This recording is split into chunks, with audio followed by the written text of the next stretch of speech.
Today I am going to start your fourth chapter from the English reader. Our chapter is The Diary of a Young Girl. I simply can't build my hopes on a foundation of confusion, misery, and death. I think peace and tranquility will return again, wrote Anne Frank. यह story का यह जो part लिया गया है, यह Anne Frank के द्वारा लिखा हुआ जो डायरी है, उसके डायरी में से कुछ पार्ट को लिया गया है। यह जिस टाइम में सेकेंड वर्ल्ड वार हो रहा था उसी टाइम में यह अपने डायरी में लिखती है। वही ये अपने मन से कहती हैं कि एक ना एक दिन पीस जो है, ट्रैंक्विलिटी मतलब भी हुआ पीस, शांति, तो एक ना एक दिन शांति जरूर वापस आएगी। Wrote Anne Frank, hiding in a secret annex in Amsterdam during World War II. तो वर्ल्ड वॉर 2 में यह एक अनेक्स पर छिपी हुई थी। अनेक्स महलों के ऊपर में जो एक छोटा सा पार्ट महल के रूप में बना हुआ रहता है, जिसको उपमहल कह सकते हैं, वहाँ पर यह छिपी हुई थी। Then I don't believe that the big man, the politicians and the capitalist alone are guilty of the war. उसके बाद मुझे यह नहीं विश्वास हो पाएगा कि जितने बड़े बड़े पॉलिटिशियंस हैं या जो भी बड़े बड़े व्यक्ति सब हैं, वे वही सब केवल इस वार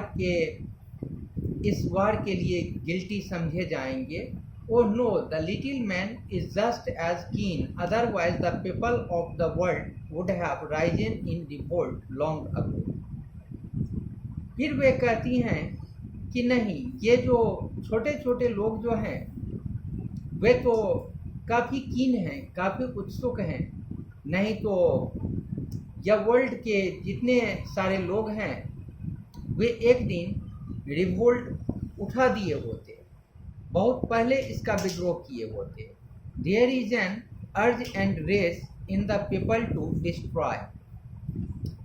लोगों के मन में एक रेज भरा हुआ है, एक एंगर भरा हुआ है, जो कि नष्ट करने पर तुला हुआ है। To destroy, to kill, to murder and until all mankind without exception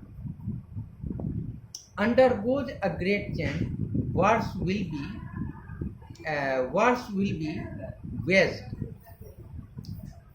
कि बिना किसी आपत्ति का जब तक कोई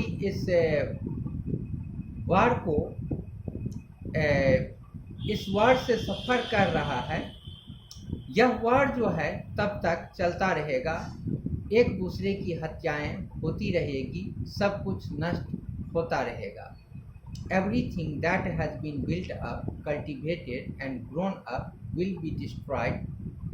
हर एक चीज़, जिन चीज़ों का कल्टीवेशन हुआ है या जिन चीज़ों का निर्माण हुआ है, जो कुछ ग्रो किया गया है, सब कुछ एक दिन नष्ट हो जाएगा। And disfigured, after which mankind will have to begin all over again. और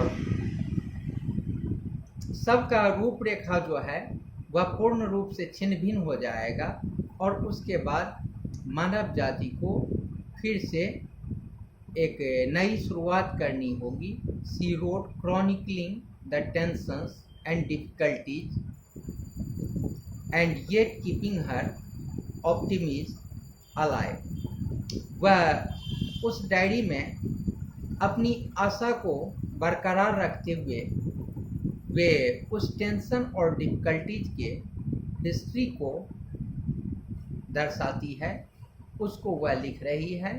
any Frank was born in Frankfurt in Germany. Anne Frank का जन्म जर्मनी में हुआ था। जर्मनी के फ्रैंकफर्ट में उनका जन्म हुआ था। She was the second child of Otto and Edith Hollander Frank. उनके माता पिता का नाम था, उनके फादर थे ओटो फ्रैंक और उनकी माता का नाम था Edith Hollander Frank. Her sister Margot बेटी फ्रैंक वॉज 3 years ओल्डर और उनकी एक बहन भी थी जिसका नाम था मार्गोट बेटी। तो मार्गोट बेटी फ्रैंक उनसे 3 साल की बड़ी थी। Their ancestors had lived in Germany for centuries. उनके जो भी पूर्वज थे वे सब जर्मनी में शताब्दियों से रहा करते थे। Thus it was a very difficult decision for them to leave Germany in 1933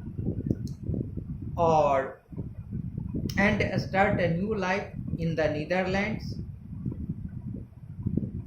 और इसलिए यह बहुत कठिन निर्णय लिया गया कि जर्मनी को छोड़ करके, चूँकि सब दिन वहाँ पर अपने पूर्वजों से ही वहीं पर वे लोग रह रहे थे, वही उन लोगों का जन्मभूमि था और इसलिए जर्मनी को छोड़ करके दूसरे जगह जाना उन लोगों के लिए बहुत कठिन था। किंतु फिर भी वे लोग नीदरलैंड में 1933 में नीदरलैंड में जाकर के अपना निवास स्थान चुने। Death and deportation come soon to Jews in the Netherlands. Netherland में भी ये भी ज्यू प्रजाति की ही थी, तो वहाँ पर सबको देश निकाला हो गया। When the Netherlands officials surrendered in May 1940 to Germany's cruel laws against the Jewish population, जब जर्मनी के क्रूएल लॉ के